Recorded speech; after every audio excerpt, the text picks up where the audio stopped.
Hello guys, this is Panzer 36, and today's video is going to be a tutorial. This one is the fourth and final installment on my Winter Effects Weathering series featuring this Panzer III here. Though actually it's not about the Panzer III anymore, it's all about creating the diorama that's sitting on. In this video I showed how to build the diorama using only a couple of basic products, which was just a cheap picture frame I bought, some Sculptamold, which is a plaster-like product which you can buy quite easily, some brown paint, pigments that I use on the tank itself to create the mud effects, wilder textured snow, some dried roots for bushes, and some old paintbrush bristles, and that was it. It was very easy to do, only took me 2 days to do the entire thing. It was not complicated at all, and I think it looks great.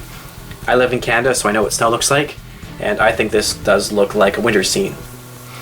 So if anybody's doing a winter diorama, I hope this video is helpful to you, and I hope you guys all enjoy it. So let's get into building. To begin, we're going to actually create the groundwork for the base itself. As you can see right here, I have a picture frame. I picked this up at Michael's for about $8 or $9, and every week they have a 40% off coupons. So it's perfect for what I'm going to use it for, which is really just a strong, solid, underlying base kind of plate. It also has a pretty nice edge on it, which will just make it look a little better than just kind of like a blob of dirt on the ground. So as you can see, it's a perfect size for the tank, 6 by 8 inches. And on top of this, we're going to apply the actual kind of like dirt groundwork material. For that, I'm going to use this product here. This is Sculptamold. It's made by Amico. As you can see, it's kind of cool. It sticks together. It's fibrous, but it's also light and easy to form once you make it wet. So it's really just the perfect material for making dioramas, I think. If I were to use plaster of Paris, it wouldn't hold its form as well. This stuff I can actually kind of make a little bit of hills and stuff like that, and it won't just kind of like melt into itself. It'll hold its form well while it's drying, and that way it's a little easier to actually make groundwork. It's really like just using dirt with a little bit of water mixed in. It's kind of what it's like, the consistency. So I'm going to take some of that, mix it with some water, and then we'll actually start applying it. And now that I've added some water to it, they say about 50% water, but that's kind of hard to tell when it's just a big mass of material in your bowl, so it just kind of until it's like this muddy consistency, but you can see that it's like goop and it will stay in the form that you make it in because it's still kind of solid, so it's really nice. So as you can see, I've just added some tape on the edges here to stop the nice edge of the diorama actually getting destroyed by the clay plaster like material I'm going to be applying. And then we're just going to pile this on. They say this will take 4 hours to dry. That's only true if it's a thin layer. This is not going to be thin. It's going to be maybe almost like an inch thick in some areas, so it's going to take probably a day or two to dry.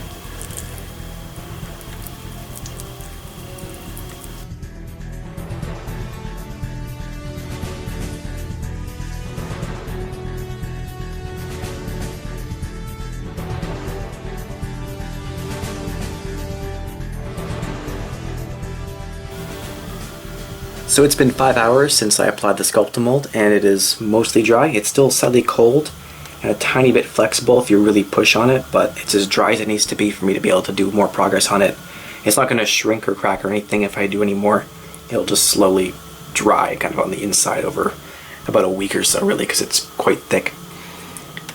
As you can see, I actually cleaned up the edges because there were some areas where the Sculptamold was kind of hanging out over the tape. And I just took my hobby knife, since it's still kind of, it's not dry yet, so it's still kind of flexible, and I can just cut it pretty easily. So I just cut off those bits so that when I actually remove the tape, that stuff's not going to tear away from the rest of the Sculptamold, and then there will be like an awkward break and it won't look good there. This way the diorama's going to be finished, and that's just going to be the edge right there. And since it was still a little bit wet after I cut it, I could just moisten my finger with some water and kind of smooth out the edge, and the Sculptamold kind of flattened out and it looks nice. So the next step is going to be to just paint this, because this is going to seem like the dirt, not the snow right now. I'm going to use just really any brown paint. It's not going to be visible at all probably. I just want a dark layer, then when I put the snow on top it'll look a little better. Areas where there's going to be mud or like dirt actually sticking through the snow, I'm actually just going to layer on the same effects I did on the tank. So this is really just a base color. It's not going to be visible at all in the end. And for that I'm probably just going to use Tamiya XF72 brown. It's just a nice color I like to use a lot. I'm just going to airbrush on a layer, and then we will continue on then. So as you can see, I've now painted the base just a color brown. Looks like a good base color for dirt right now. So next step is going to be to apply some of the same effects I used on the tank to any areas where I'm going to have dirt showing through the snow. Those colors are, or those products are, this Wilder brown Russian earth pigment. I've also got this light Russian earth pigment, which I use as a highlight, and then I also did a little bit of splashing and kind of like with the toothbrush effects with this on the tracks on the kit, and I might just use that to add some more tonal variation to areas of dirt, but we'll just see how it goes.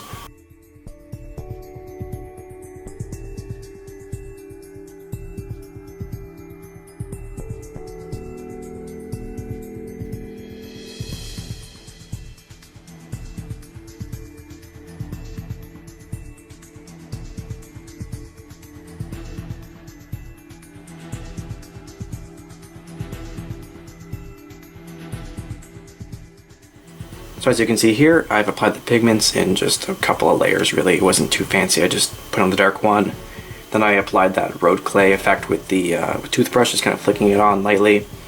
Then I applied a layer of lighter pigments, and then I just kind of mixed them, and then the fact that I applied that road clay in between, it's a wet product, so it kind of helped bond them together, and also to the base itself. And then I just kind of did areas of like applying the pigments just in areas where I want darker areas or lighter areas. As you can see, there's just kind of variation in there, and I'm pretty happy with it. You know, it took me about 10 minutes really. It wasn't too hard at all. You can use whatever pigments you like. I'm just doing what I did on the tank so that it looks more unified, and I will do a video using these same effects on another tank, and I'll explain how I do that if anybody's curious. Now for the final snow effects on the diorama, I'm going to use a mix of a couple of things. I'm using mainly, because I don't have very much like of these specialty products, I'm going to use some of the Sculptamold again, but I've thinned it down even more. I'm going to apply it in thin layers like this, and after I've applied it, I'm going to take my finger and water and kind of smooth it down so it's not kind of like bumpy like it was before and made it look like the surface of the moon. I want it to be smooth because snow is kind of sculpted by the wind. Then I'm also going to be using some of this Wilder textured snow product. This is mainly what I use on the tank itself. This stuff is very good, I just don't have a lot of it. So I'm kind of using this as a replacer for it right now. It's not nearly as good, but I'm probably going to use this in areas where I'm going to have to kind of pile it up next to the tank or kind of near the edges of the dirt areas. It's just going to be like the kind of like more detailed version of this. And then finally, I'm probably going to end up using just some straight up white pigment just over areas where I want it to kind of smooth it more, or just kind of like make a powdery effect. I don't know. I'm just going to kind of work with these three products. I'm just going to film it, and then you're going to see how it just kind of came together.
Now that the snow effects are complete, I'm going to add some low bushes, as you can see.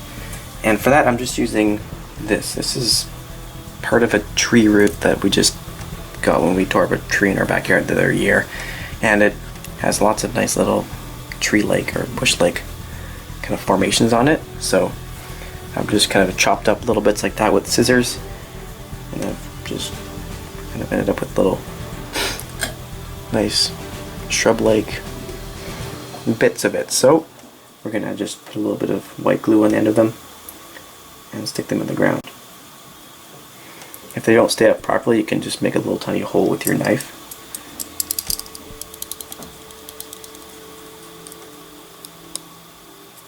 And then they'll sit up better and they won't fall over when they're drying.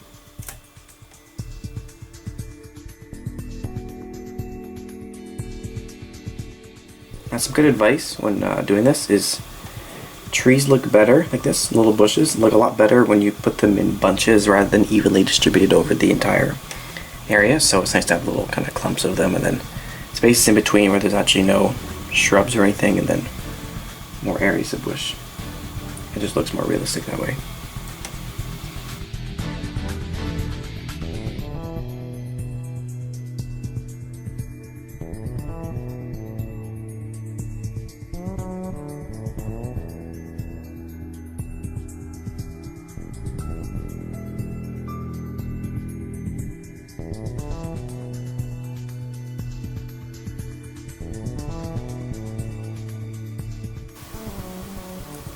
I want to add some grass to the areas of dirt on the diorama to make them look a little more interesting, because even though in the winter the grass dies, it still sits there on the ground looking all brown and gross.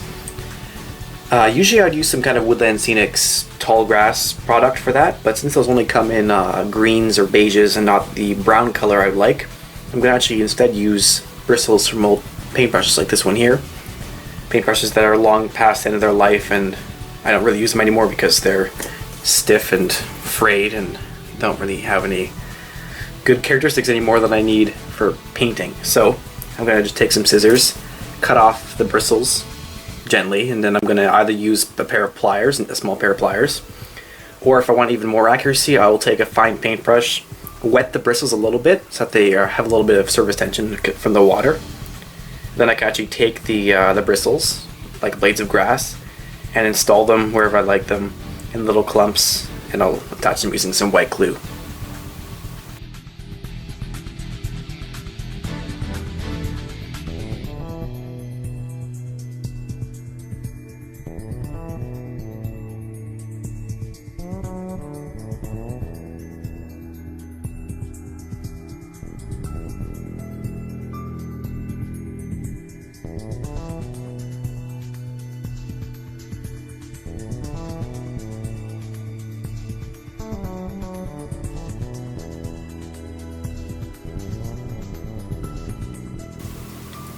So now that the grass is done, I'm actually going to say I finished the whole diorama here. I'm very pleased with how it is right now.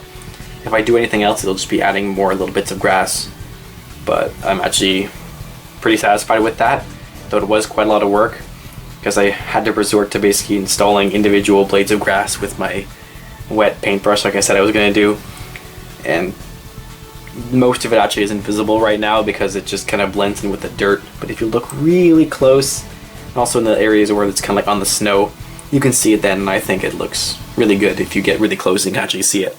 But I'm one of those guys who likes to do little details like that are minuscule and almost impossible to notice, like little tiny photo etch things as well. I just find that fun and satisfying, though most people won't agree with me there. I just showed it in the video because in case anybody's interested, now you know.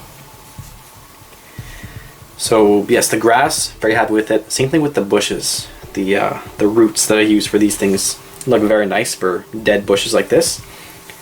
What I wasn't happy about was when I first installed them on the snow, they were quite dark because they were almost black. So I actually masked off the diorama base, and then I just, as they were already installed in the snow there, I just took my airbrush and did a light dusting, kind of just spraying over them with some white, very light coat. Didn't even have to mask the tank or anything because it was that light of misting, and it just helped to tone them down a little bit and kind of transition them in to the rest of the snow in the diorama, which I think helped a little bit. It was completely optional, but It was just something I wanted to do just to see if it would look good, and I think it helped. I'm actually very pleased also with how well the Sculptamold did a job of simulating snow. I thought it'd be too thick and goopy to actually look like, you know, nice smooth snow, but it actually did a very nice job, and I'm happy with it. But as you saw, I did do a coat of the wilder textured snow over most of it, just to get a very thin top coat texture, because that stuff has a powdery consistency almost when it's dry. So it, instead of being kind of like smooth but kind of like almost micro cracked like the Sculptamold is, it's now just like flat with a little bit of kind of like bumpiness to it, which I think is good and looks like snow to me. That's the wilder textured snow product is. It's basically mud, but it's white and it has a thin powdery texture to it after it's dried, so it's very nice for that snow, and it's actually what I use to do the snow effects on the tank itself. And I did do a video on that as well, if anybody's interested. Also, when I was doing the snow effects, I mentioned that I was going to use the Vallejo white pigment to do some transitions probably, and that's what I ended up doing, though I didn't film it. I did just do a very light dusting over kind of the edges of the dirt to help just blend them in with the snow. It took me about 30 seconds, and it just was another small touch I did, which helped. And it's completely unnecessary really, but it's just something I did because I thought it would look good, and I think it does. So in the end, I'm very happy with how it came out. The little picture frame I bought looks very nice. It's not too big and not too distracting. It's just a nice frame for the whole thing. The snow looks very nice. The bushes look cool too. It came out a lot better than I expected to, honestly, because it's the first time I've ever actually done a winter diorama before. I've only ever done snow once before, and for that I just used some more of the Sculptamold actually, but I just kind of filtered it out, so I just got like the very thin powder of it instead of the actual like fibrous mass of most of it. I just got a very thin powder from the edge of the bag and used a little bit of water with that to make some snow effects on another tank I did a couple of years ago. But I think this is a lot better. I do like that wilder snow product a lot. I think it's great if you can get it. Definitely try that out instead of this plaster stuff, though. If you're going to do a big diorama like this, I'd recommend using Sculptamold or whatever plaster you're using for most of it, because you don't want to have to go through 10 jars of that snow product when I only had to use most of one for the entire diorama and also the entire tank as well. I had a lot of fun making this winter diorama here for my Panzer III.